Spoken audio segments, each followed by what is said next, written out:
Shalom. I want to start by giving all praises, glory, and honor to Yahweh, Ba'ashem, Yahushai, Ba'ashem, Rakakwadash. I want to give double honors to the apostles and elders of Great Millstone, a salutation to the awful elect that is pushing this word in the four corners, the highways and byways. Once again, all praises, glory, and honor is due to Yahweh, Ba'ashem, Yahushai, Ba'ashem, Rakakwadash. Alright? This is Brother Zakaria here with another lesson. Alright? And this lesson is going to be based on, these Christians, all right, and how lost there is, all right, it's going to be more so around, their take, all right, on eating unclean meats, all right, but really, it can just show, how wrong and how dumb they is, all right. How lost it is. Alright? Because one of the scripture that they, love to go to justify eating unclean meats, like pork and crab, shrimp, lobster, alright, is Acts 10 and about the 10 to 12 verse. Alright?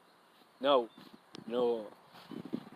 I'm gonna read the scripture and don't even need to break it down. It can break itself down. Alright? Alright, so this is Acts 10. I start with verse 9. It says, On the morrow, as they went on their journey and drew nigh unto the city, went up upon the top to pray, upon the housetop to pray about the 6th hour, and he became very hungry and would have eaten, but while they made ready, he fell into a trance. Alright? Now, I'm not going to go too deep into what a trance is, alright? But it's basically, like getting a vision, alright? It's very similar to getting a vision. Alright? Now it says, and he, and saw heaven open, and a certain vessel descending unto him, as it has been a great sheet knit at the four corners and let down to the earth, wherein all manner of four-footed beasts of the earth, and wild beasts, and creeping things, and fowls of the air. And there came a voice to him, Rise, Peter, kill and eat. Alright? This is a vision, basically, that Peter getting. Alright? And the Most High show him a sheet, knit with, at the four corners with, images of all sort of beasts, alright? And said, kill and eat, alright? Now, like I said, I'm not going to break this down. It's actually going to break itself down, alright? Now, it says, maybe I'll do a video next and break it down, alright? It says, but Peter said, Not so, Lord, for I have never eaten anything that is common or unclean. And the voice spake unto him again. Alright, so now right here is where to go. Oh, you see, Peter said he never eat anything common or unclean, but Most High tell it to kill and eat. Alright? Now they believe it was literal meat. Alright? Now Peter also believed it was literal meat. But as you read down on the scripture, alright, it's going to tell you that it's not. Alright? It said, but Peter said, Not so, Lord, for I have never eaten anything that is common or unclean. And the voice spake unto him again the second time, But Yahweh had cleansed that call not thou unclean. This was done thrice, and the vessel was received up again into heaven. Alright? Now, while Peter doubted himself what this vision which he had seen should mean, alright? So, right there, it tells you that, Peter is not sure of what the vision meant, alright? It was a vision. A vision is not to be taken literally, alright? There are going to be certain details in the vision that is parabolic, alright?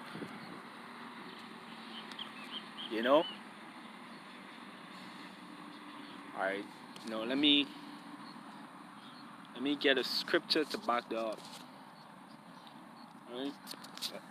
But like I said, I'm not gonna really break this down, because it's gonna break itself down. Alright?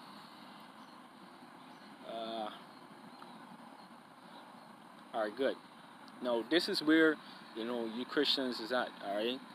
This is Ecclesiastes 34 and verse 2. It says, "Whoso regarded dreams is like him that chaseth at a shadow and followeth after the wind." Alright? Because if you take that dream literal, you could go way off. Alright?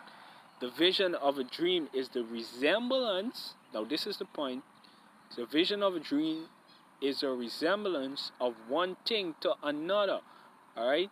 So one thing is used to represent another in a dream. Alright? Now, the unclean beast that Peter saw was a representation, alright, of people. Alright?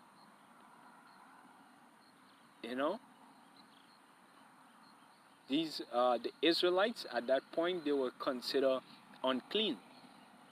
Alright? To this day a lot of Israelites is unclean, alright? But anyway, now when you read down, and Acts 10, he's gonna let you know. Alright, it says the vision of a dream is the resemblance of one thing to another, even as a likeness of a face to a face. Alright? Of an unclean thing, what can be cleansed? Who? Alright? So the Most High never, made crab unclean in the beginning and then change and make it clean. Alright?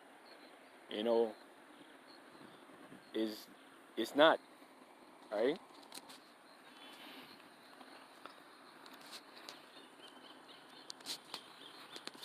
Right? No, let me get back to Acts 10.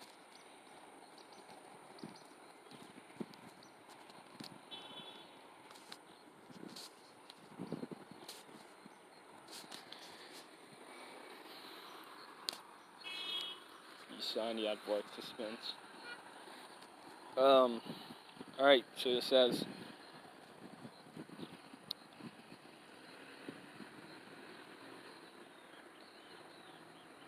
I read back 16, it says, "This was done thrice, and the vessel was received up again into heaven." Now, while Peter doubted himself what this vision which he had seen should mean, behold, the men which were sent from Cornelius had made inquiry for Simon's house, and stood before the gate, and called and asked whether Simon, which was surnamed Peter, were lodged there. While Peter thought on the vision, the Spirit said unto him, "Behold, 3 men seek thee." Alright? Now that was the understanding of the vision. These were 3 Israelites. Alright? They were servants of Cornelius. This was 3 Israelites. Alright, 3 common Israelites. Alright? That, who probably didn't keep the law. Alright? There was basically, Salakia, who probably didn't kept the law at one point.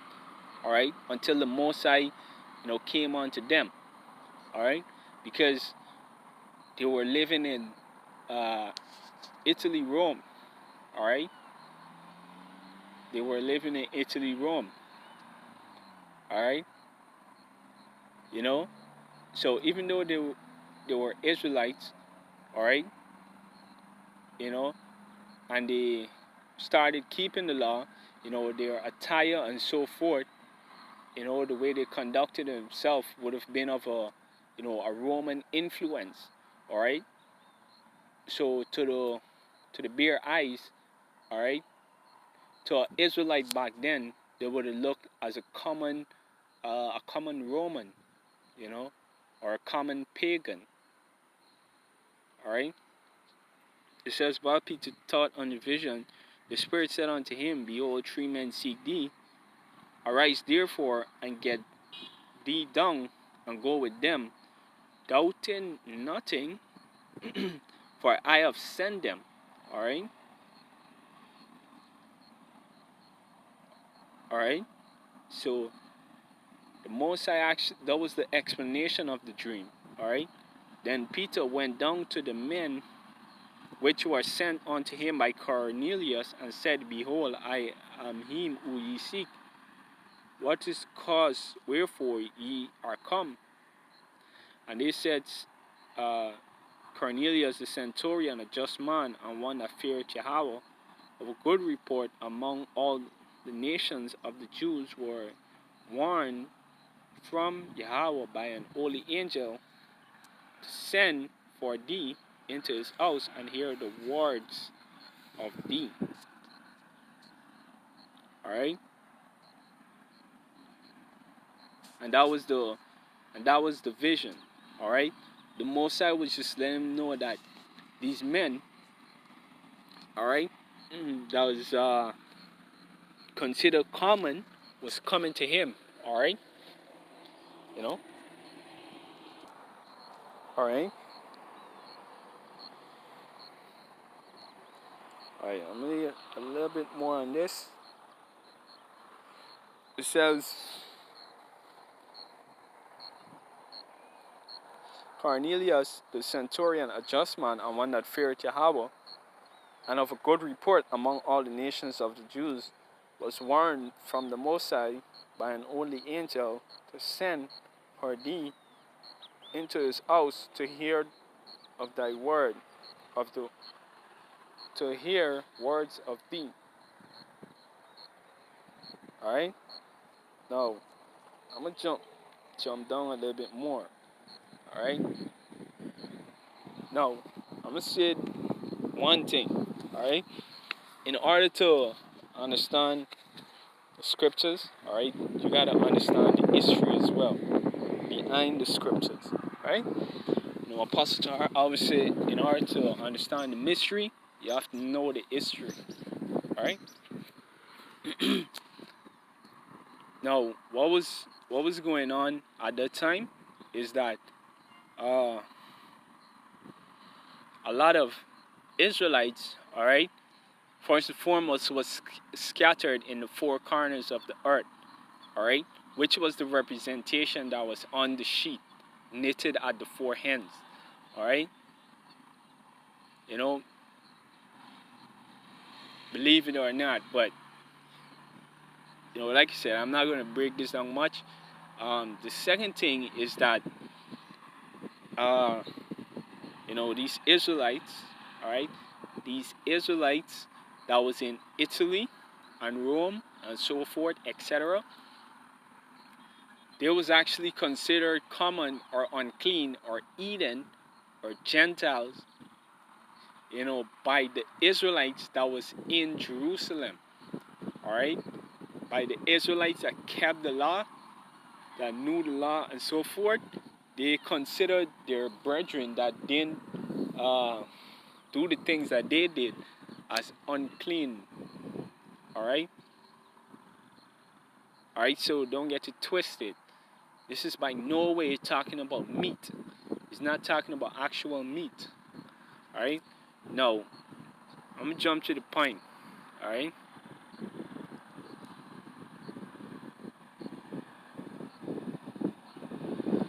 Here it says, it's verse 28. It says, Alright, I'm gonna read that from verse 25. It says, "And as Peter was coming in, Cornelius met him and fell down at his feet and worshipped him. But Peter took him up, saying, Stand up, I myself also am a man. And as he talked with him, he went in and found many that were come together." Alright? So there was many other persons there. Alright? And he said unto them, Ye know how it is an unlawful thing for a man that is a Jew, alright? For a man that is a Jew, which is Peter, alright, to keep company or come unto one of another nation. You see? So it was considered unlawful, alright? It was considered unclean to dwell with, people that didn't keep the laws of the Most High, alright? We was just supposed to do business transaction with them, and that was it. Period. Alright? You know? And that was the unclean thing that that was what the Most High was showing Peter in the vision. Alright? It says to keep company or come unto one of another nation. But the Most High had shown me that I should not call any man, not animal, any man on Salakia, call any man common or unclean. You see? So the vision was about men. Alright? And that is the correct, understanding. It's not talking about meat. You see? It says, Therefore came I unto you without gainsaying, as soon as I was sent, for I was asked, therefore, for what intent ye have sent for me. Alright? So, if the Most High did not show Peter this vision, alright, he would have been more stubborn to go. Alright? Because he know that is unlawful to dwell with people of other nations, alright, and other customs and so forth. Alright? So with that, hopefully this was edifying through the spirit and power of Yahweh Ba'ashem Yahushai Ba'ashem Kadash. I said double honors to the apostles and elders of Great Millstone and sanitation the awfully elect. Let's pushing this word in four corners, the highways and byways. Shalom.